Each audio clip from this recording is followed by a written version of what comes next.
কোনো রকম ঝামেলা ছাড়া বাড়িতেই বানিয়ে নিয়েছি একদম ছোট্ট ছোট্ট মিনি বাটার কুকিজ। তার জন্য প্রথমে একটা বাটিতে বাটার নিয়ে নিয়েছি আর তার মধ্যে গুঁড়ো চিনি দিয়ে খুব ভালো করে মিশিয়ে নিয়েছি। আর তারপরে এখানে দুটো ডিম ফাটিয়ে দিয়ে দিয়েছি আর সব কিছু একবারে খুব ভালো করে মিশিয়ে নিয়েছি।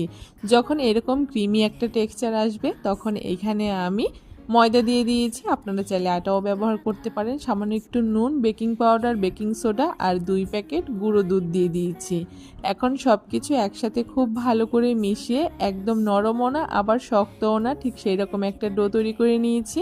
আর এখানে আমি বাড়িতেই ক্যাডবেরি দিয়ে চকো চিপস তৈরি করে সেই চকো চিপসগুলো দিয়ে দিয়েছি। আর তারপরে একটা বাটার পেপার একটা থালার মধ্যে পেতে নিয়ে একটা প্লাস্টিকের ভেতরে এই ডোটাকে ভরে অল্প অল্প করে নিয়ে এইভাবে করে ছোট ছোট করে আমি কুকিজের শেপগুলো দিয়ে দিয়েছি। আর তারপরে এইভাবে করে 40 মিনিট মিডিয়াম আঁচে বেক করে নিলেই তৈরি হয়ে যাবে দারুণ স্বাদের একদম ছোট্ট ছোট্ট মিনি এই বাটার কুকিজগুলো দেখতে যেমন সুন্দর হয়েছে, খেতেও কিন্তু হয়েছে দুর্দান্ত। আপনারা কিন্তু খুব সহজেই তৈরি করে নিতে পারবেন।